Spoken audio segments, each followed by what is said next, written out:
Hey everyone, that's going to be an amazing talk to follow. I'm obviously excited here, but also nervous to follow that. But fortunately, I'm also excited and humbled to speak to all of you today. It's been a great conference so far, and I get to talk about one of my favorite things, resilience engineering. Now, resilience engineering is a vast, vast field we're starting to break into. My break-in was working as a facilitator for Retrospectives. And as part of that, we tend to attribute them to being blame-aware. As part of this, as we're busting myths, we want to remember that we're not looking to point fingers, we're looking to improve. Now, resilience is something that's been worked on far before the software industry has really gotten a hold onto it. It's been worked on in medicine, in transportation, in nuclear power safety. So there's something very specific we have in mind when we say resilience. Here's this great definition from Dr. Eric Holnagel, who is one of the leading researchers in the field. This is way too much to remember. Come back to it later. But for now, we're going to take a quick shortcut from all this and shrink it to 3 words. Can it adapt? A system can be said to be displaying resilience if it can adapt. And what do we mean by adapting? Can it make decisions? And this is different from using conditional logic. Can it change course? Can it use experience and expertise it's developed, taking hints and clues to chart a different path forward? Only with this can we say something is displaying resilience. And so with that, let's talk about our first myth. We're building resilience into our servers and softwares. Now, we kind of hear this a lot, and we probably mean robustness when we're saying resilience.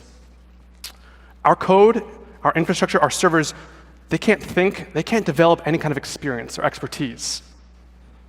Whatever we have in them is already pre-planned. Any software as a service company that says, hey, buy our product, we're going to make your company, we're going to make your product resilient, they probably mean robustness, and they're probably trying to sell you on something. So let's differentiate for a second between robustness and resilience. Now, robustness is how the system performs under predetermined, expected boundaries. This means by something like adding high availability to your stack, a database that can fail over. Maybe it's a load balancer that can pull in a node, or your front-end infrastructure that can cache static assets. These are all examples of robustness, but they do not display resilience. There's no expertise being built here. The contrary point is resilience. Now, we want to try to understand, can something adapt when we go beyond the predetermined expected boundaries? This might be you're on call and you're unsure of how to handle a situation, so you page and try to get someone else in to bring their expertise. It's not the normal workflow, you're trying to build in this graceful extensibility. Maybe it's you've got a runbook in front of you and it's a little out of date, or it's not quite mapping one-to-one with the situation. So you need to go off book, or even disagree with the runbook sometimes. That's displaying resilience. Myth number 2, complexity is the enemy of a well-maintained system. Now, this might seem counterintuitive. I mean, we want to reduce complexity, right? Systems are hard to understand, and when they're less complex, they're easier to, and we can handle them better. But sometimes we need that functionality that's built in with this complexity. We're building in complexity whenever we add to our stacks. And so the question isn't always, how can we reduce complexity? Sometimes the question is, how do we cope with the necessary complexity that exists in our stack? And this is what resilience engineering is all about. It's the practice of continuously adding and expanding on the effort of understanding our systems to look into the unknown. How do we prepare for the unknown situations? This investment also is uncertain. We don't know when we're going to need it. And so we have to invest in it continuously. Myth number 3, always follow best practices to ensure system availability. And we hear this term used a lot. I mean, they're best, and they're practiced. They must be right.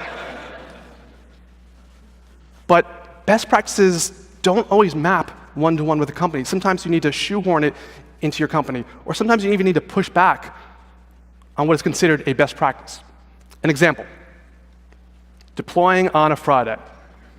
You never, ever, ever deploy on a Friday. Unless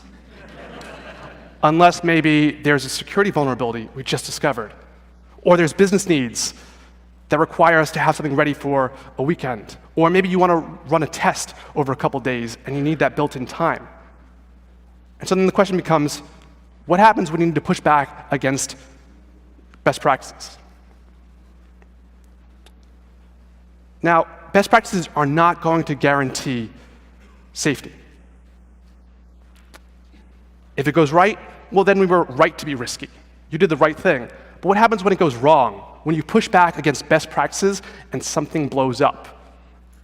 It inherently becomes a little bit blameful. Well, you should have followed best practices. Why didn't you follow them? What were you thinking? Not following the standard, what we're supposed to do. And so what best practices are eliminating is this idea that there's decision-making happening all the time, and it's glossing over that. I believe that we need to remove the term best practices from our verbiage. Myth number 4, effective retrospectives require actionable follow-up items. I see this a lot, especially with templates built into our retrospectives. Here are root causes, and that's something else we need to eliminate from our verbiage. We need to get to the root cause, or the plural root causes, as part of this. And then here are the actionable items that are going to prevent this, and we will never hit it again. But of course, our failures have a fun way of routing around our best efforts. It's tempting because we want to have a control over our systems. We want to say, okay, we know what the problem is, here's the root cause, here's how we're going to solve it, here's how we move past it. But retrospectives are a place for learning. This is how we understand things, how we develop expertise for the unknown later on. But how do we know our retrospectives are effective? I might ask the same question of, say, attending a conference. I mean, our companies are flying us out here, they're putting us up in hotels, paying for the ticket, the time we're spent here. That's an investment, and yet we all agree this is worth our time. We're bringing something out of this. I want to see us apply that same idea to our retrospectives. What can we learn from them? Actionable items are great, but they're not a requirement for our retrospectives. Myth number 5, the frequency and severity of our incidents are good indicators of how safe we are. You might see this, that it's been X days since a Sev 1. That's how safe we are. Look how many days it's been. We haven't had any problems in this number of days. But this is obscuring a lot of stuff. Failures are constantly happening in our systems, for starters. We're ignoring all those failures, all those little parts that eventually add up, that cascade. There's a concept called dark debt that we're ignoring, that the decisions we're making have unforeseen consequences that we don't even know are in our systems, and that the number between failures or mean time to response are ignoring. And we can also game these numbers often. Maybe this Sev 1 is actually a Sev 2 because I'm looking for a promotion. I don't want to seem like I'm not doing my job. Who recognizes these logos? Yeah, these are the Meltdown and Spectre logos from last year's exploit hardware vulnerability. Now, that code was written in the 90s, decades ago, and it went through prod and QA, and smart engineers wrote it, and it was in production for so long, we would have said, absolutely, that code is safe, 100%. And then the exploit was released, and we said, wow, we need to roll our kernels now. We absolutely need to change everything. This is not safe.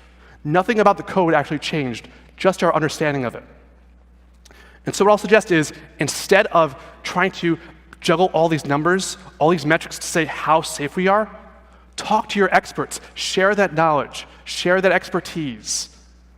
Get an understanding of what people who are at the front lines believe are the safe things that we need to handle and the unsafe things that we need to put effort into. Here's a bit of homework for all of you. These are 3 great resources I'm a huge fan of. I highly suggest going through. In particular, How Complex Systems Fail. It is a document you can find online for free. Search for that. It is about 4 pages long, bullet list of things to think about. I highly recommend going through this. It'll take you 10, 15 minutes, and you will nod your head vigorously throughout the entire thing.